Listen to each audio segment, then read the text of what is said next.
Jadi saya bantu Gus Dur ngumpulin orang sekitar 40.000 di Senayan Timur, di parkir timur Senayan.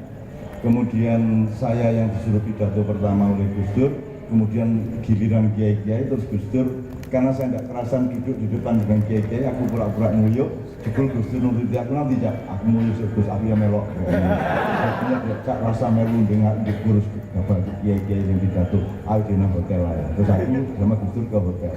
Udah di sana ngobrol, tadi Gus Dur sih nggak di acara, Gus Dur dia ragam. Nah, itu orang edan tadi. Sumber dodo malah rata malah ning hotel ngelirik kayak opo ya iki jatuh ibu api gini. Harus ya. Malam, singkat kata malam ketika kami semua panitia dari NU pada waktu itu selesai, kita semua kumpul di hotel, terus segera setelah makan terus kita pindah ke kantor PBNU di Keramat.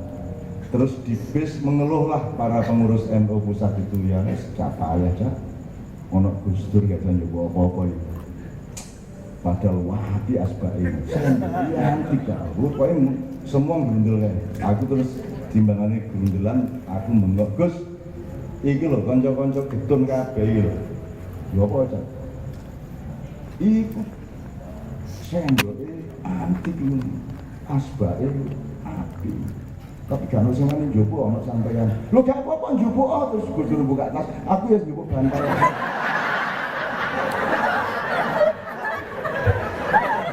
Njupuk kok.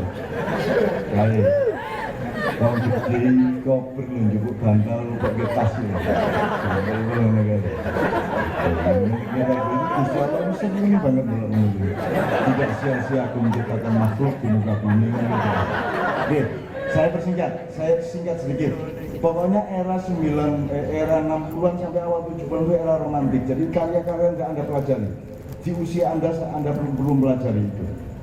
Jadi udah pokoknya dipelajari. Nanti baru mulai 70-an ketika Pak Harto mulai Soeharto mulai kuat, Soeharto mulai diktator, Soeharto mulai ilahun, kalau bahasa Islamnya ilahun, malikun ilahun, tidak robbun gitu ya.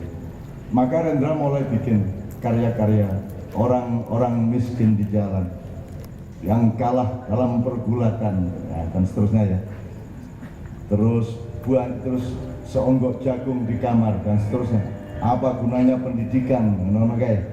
Terus dramanya ini Mbak Hermin, ini aktor-aktornya. Mas Untung mana Mas Untung? Termasuk Mas Untung itu aktor yang paling konsisten sampai hari ini. Masih acting sampai hari ini. Itu telah percaya. Jadi saya nganter beliau Mas Untung ke Jakarta. Aku melu ndelok, melu nganter kena. Itu saya kira tidak ada karya-karya yang frontal di depan kekuasaan yang sangat transparan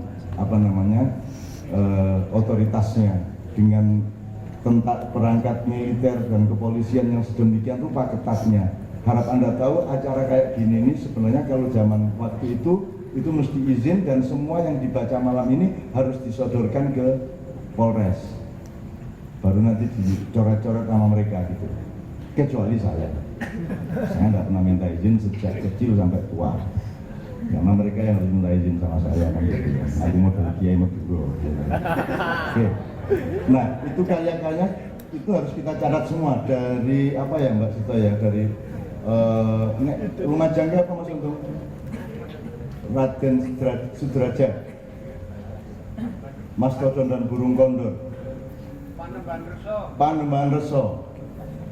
Saya kira itu karya-karya yang harus kita ulang dalam tanda petik, harus diijtihadi kembali di tengah tantangan zaman yang sekarang yang lebih rumit daripada di zaman Soeharto. Kalau zaman Soeharto masih hitam putih, sekarang ini hitam adalah putih, putih adalah hitam.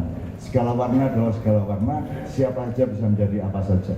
Citraksoy sudah di presiden, Citraksi sudah di wakil presiden. Kalau sekarang ini, jadi agak suka, tapi kita pelajari. Nah, terakhir sekali teman-teman sekalian, begitu kita masuk ke tahun 90-an, Mas Willy kemudian mengatakan di salah satu forum yang di Mojopat, Bantul pada waktu itu mengatakan banyak orang salah paham, disangka saya melakukan konversi dari Katolik ke Islam. Dia mengatakan saya tidak pernah masuk agama apapun kecuali Islam, kata Mas Willy. Loh, Mas Willy dulu kan namanya aja Willy Brodus, ayo salah yang kayak jeneng. Kata dia, aku maksudnya dibaptis oleh dibaptis ini mudeng ngopo, memang dibaptis pas bayi yo. Jadi kalau saya masuk agama itu adalah Islam, ini gue yang pakai orgasme tadi. Dan Mas Willy sangat rajin membaca buku-buku Islam. Contohnya suatu hari saya diizinkan Mbak Sito setelah pentas apa Mas itu di Surabaya. Kita pentas di Surabaya, terus Mas Willy tinggal sama saya berdua. Lupa saya. Naik bis pulangnya bareng-bareng itu. Terus saya tinggal, saya ke Jombang sama Mas Willy, dan Mas Willy masuk pesantren-pesantren Jombang, dan ada toko-toko buku, dan Mas Willy itu secara sangat teatral, buka buku lagi, bisa beli sini, ditukukan banget ya Mas, ditukukan banget ya, buku-buku Islam di pesantren Rejoso, ditukukan banget. Aku ngangkut buku plastik ini, otong-otong, dan gue nggak tahu diwaca nanti mati.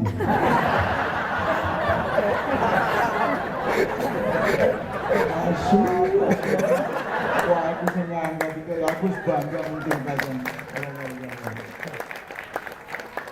Ya jangan marah, itu kan membesarkan hatinya orang pesantren. Efeknya gede banget untuk dunia pesantren.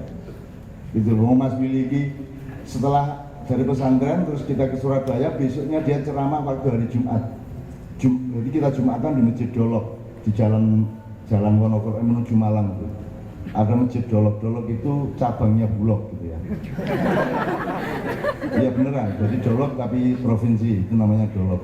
Terus saya sama Mas Willy ke masjid, diantar beberapa teman, terus aku semua ke masjid, anteni Rendra itu orang mau mlebu iki, sejelas meneh ceramahnya. Jadi wong wis mulai khutbah, wis mulai adzan. Kedua, Mas Willy Rendra belum datang, saya cari keluar. Jebul dek nang pojok nggon wudu ya lho Mas. Kecepak itu belum apa Mas? Belum urutane wudu iki.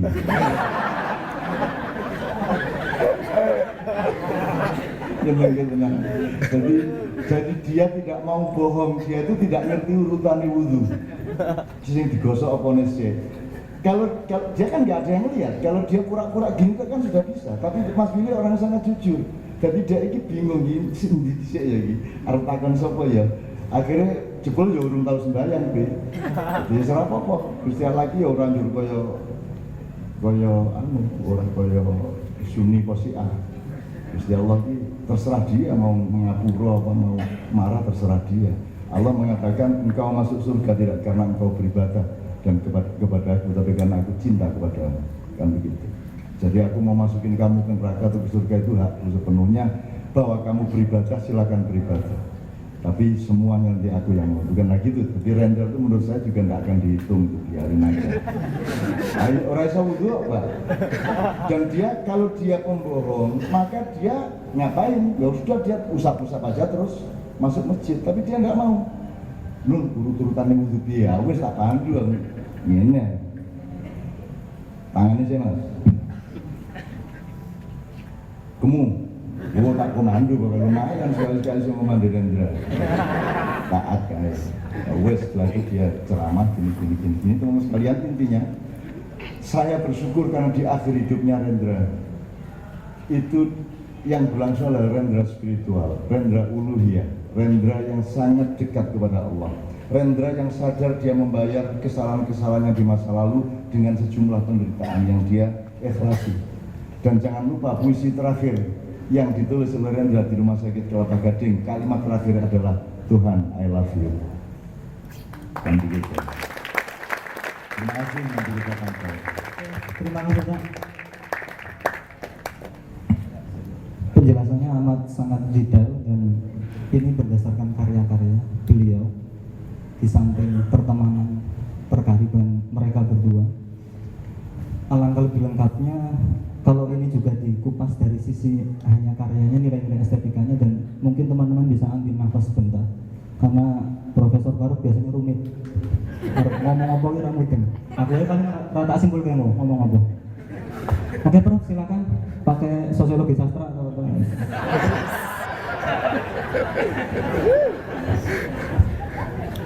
Oke.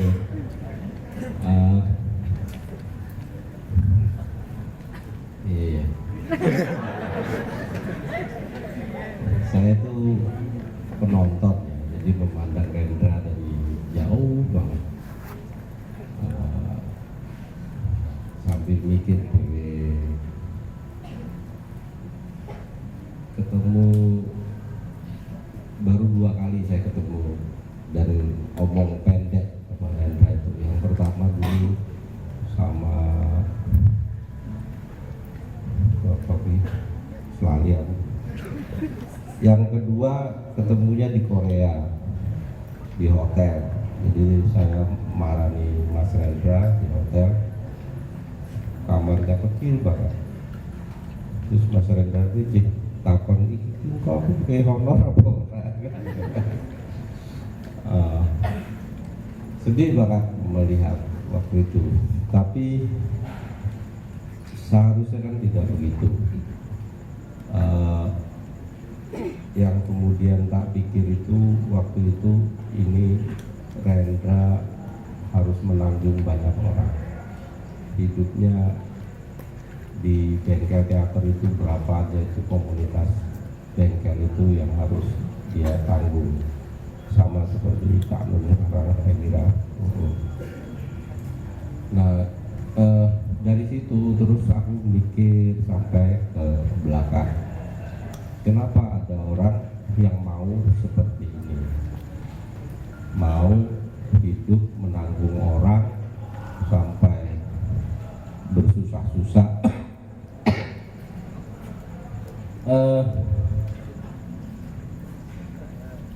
Nah, lalu masuk ke puisi Rendra. Walaupun Cak Nun bilang ada fase romantik, tapi romantiknya sebenarnya nggak seperti Khairil ya. Puisi Rendra itu tidak pernah liris, tidak pernah masuk ke dalam. Kalau dia menggambar alam, alam itu menjadi lanskap yang tetap ada di luar, tidak masuk ke dalam. Jadi metafor-metafor bunga-bunga yang indah, wewangian dan sebagainya, segala macam itu seolah-olah lanskap. Jadi kelihatan bahwa Rendra sebenarnya tidak pernah betul-betul mensubjektifikasi dunia. Dunia itu benar-benar dia lihat sebagai sesuatu yang di luar dirinya, dan dia lebih menjadi bagian dari dunia daripada dunia menjadi bagian dari dirinya. Ini yang pertama kesanku. Yang kedua adalah dia juga menulis cenderung naratif, lebih prosaik. Metafor-metafornya itu benar-benar tidak pernah langsung, tapi bisa berbagai, bisa umpama, seperti dan sebagainya. Yang metafor-metafornya itu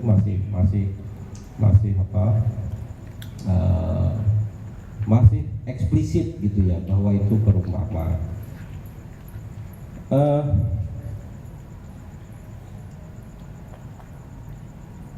Lalu kalau melihat seperti itu, jadi Rendra pada dasarnya menurut aku puisinya itu memang sebenarnya dia lebih diserap juga oleh dunia. Jadi kalau orang menulis puisi lirik, dia memadatkan, tetapi Rendra lebih mengurai ya. Karena dia mengurai, itu artinya dia harus mengambil detail-detail yang ada di luar itu, bukan esensinya. Jadi kalau misalnya si Khairil itu esensialis, dia ambil intinya, tetapi Rendra tidak mau hanya mengambil inti, dia memaparkan detail-detail itu. Maka kalau Khairil bisa menulis pengemis dalam 2 bait, Rendra kalau menulis pengemis panjang banget, misalnya kayak gitu. Nah,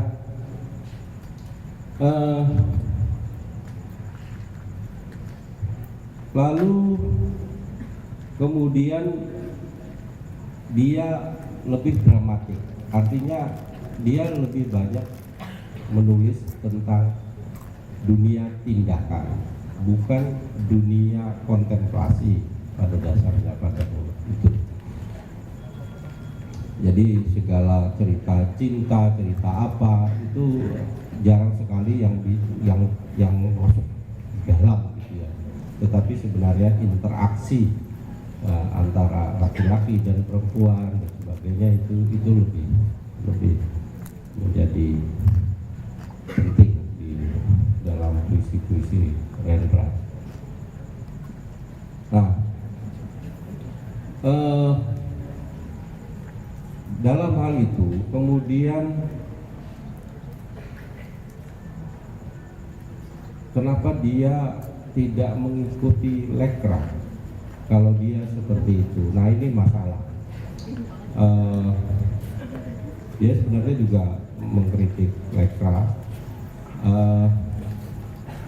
Dia tidak mengikuti Lekra karena saya kira kesatuannya dengan dunia itu bukan kesatuan seperti yang analitik, tetapi sebenarnya kesatuan yang lebih bersifat sintetik. Artinya Rendra lebih pada komunalitasnya yang kuat. Nah, ini yang saya kira menjelaskan juga bagaimana sebenarnya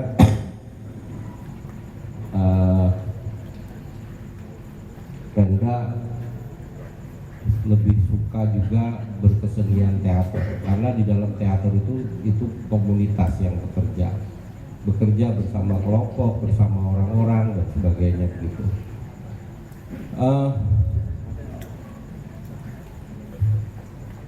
Jadi hampir tidak pernah saya kira Rendra menjadi sepenuhnya subjektif. Dia tidak bisa ada atau tidak merasa ada, atau mungkin tidak merasa serak kalau hidup tanpa orang lain. Jadi orang lain itu selalu ada.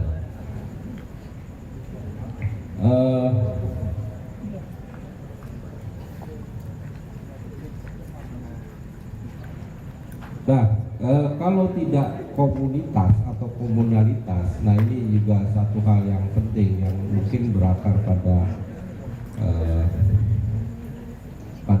budaya Jawa dalam lingkungan feodal. Jadi semacam konsep nobis oblige gitu ya. Jadi semacam kewajiban seorang bangsawan yang jadi kalau penggemar cinta ini, kebudayaan Jawa itu kebudayaan yang sangat politis. Artinya kebudayaannya berbicara tentang politik dan dalam praktek sehari-hari selalu berpolitik. Ada soal-soal kekuasaan selalu dibicarakan sebenarnya di dalam kebudayaan Jawa, walaupun kelihatannya ke dalam, tapi sebenarnya wayang, ketoprak atau apa itu kesenian-kesenian yang semuanya bersifat politis dan ada sebenarnya kesadaran akan bagaimana kewajiban seorang bangsawan terhadap rakyatnya, terhadap orang banyak dan sebagainya gitu. Nah, saya kira bisa dikatakan sebenarnya agak konsisten di dalam fase-fase perkembangan karya-karya Rendra, dan menjadi sangat logis kalau Rendra kemudian merespon situasi Orde Baru dengan mulai lebih terbuka, lebih kritis, dan politiknya menjadi lebih eksplisit dan lebih berani.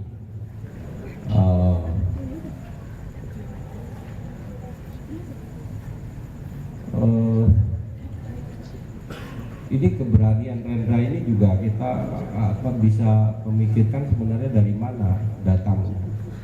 Kita bisa mengatakan waktu zaman reformasi si Amin Rais menjadi berani karena Allah misalnya gitu ya, karena ada satu kalimat yang dia pegang, apa ya dulu ya kalimatnya itu, pokoknya amar ma'ruf nahi munkar misalnya kayak gitu, itu yang dicekel karo Amin Rais. Kalau sudah begitu dia berani mati, nggak peduli lagi dia misalnya kayak gitu. Dan Rendra itu sih dicekel apa? Keberanian yang diambil Rendra menghadapi Orde Baru itu cantelannya apa? Nah, mungkin padahal dia ya sebenarnya ya sudah masuk Islam, sudah bersentuhan dengan Islam, tapi saya kira itu tidak akan masuk terlalu dalam.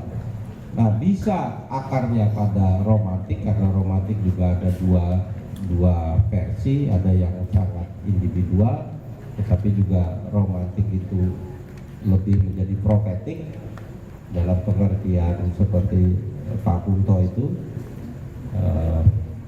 Jadi ada misi-misi profetik yang dibawa oleh pikiran-pikiran romantik, tapi bisa juga kepada statusnya sebagai seorang yang anggaplah masih tergolong bangsawan, yang mungkin kultur Jawa yang menempatkan dia pada suatu kewajiban seorang bangsawan, itu yang saya kira seperti Pramudia misalnya. Itu Pramudia juga akarnya itu saya kira pada wayang, pada cerita-cerita kekuasaan dan sebagainya, berpikir tentang itu.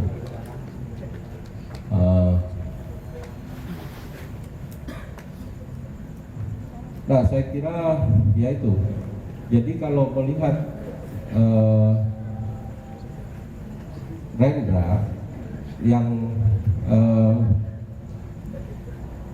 konsisten, saya kira bahwa dia tidak pernah menjadi sebenarnya subjektif sepenuhnya. Sejak awal dia sebenarnya cenderung menjadi bagian dari dunia daripada menjadikan dunia bagian dari dirinya. Yang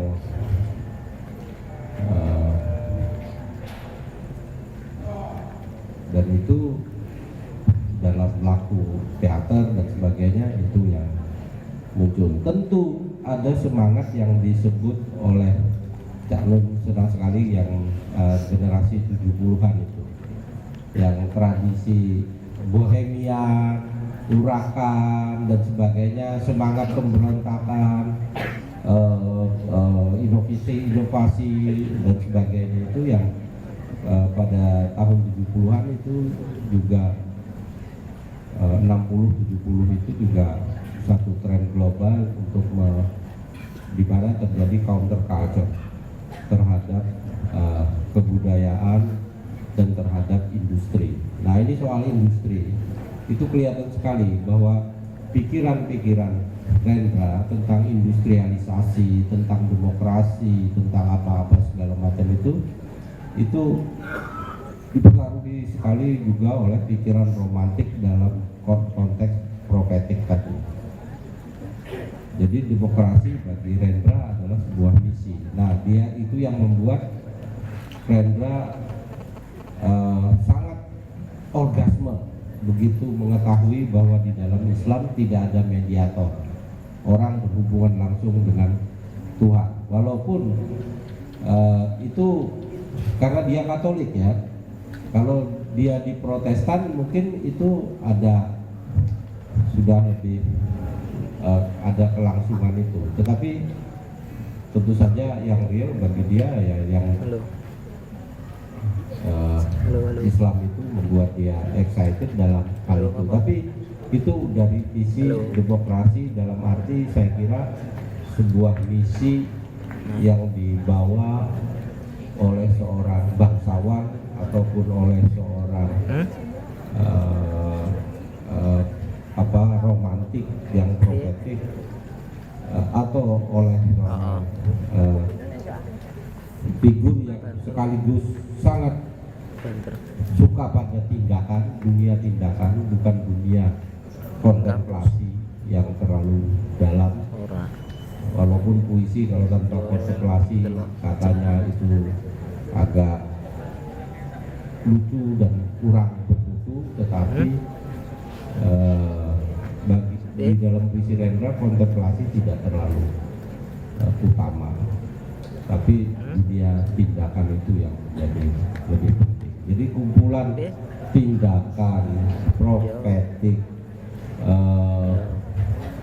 semangat pemberontakan era 70-an, akhir 60-an, zaman-zaman bohemian,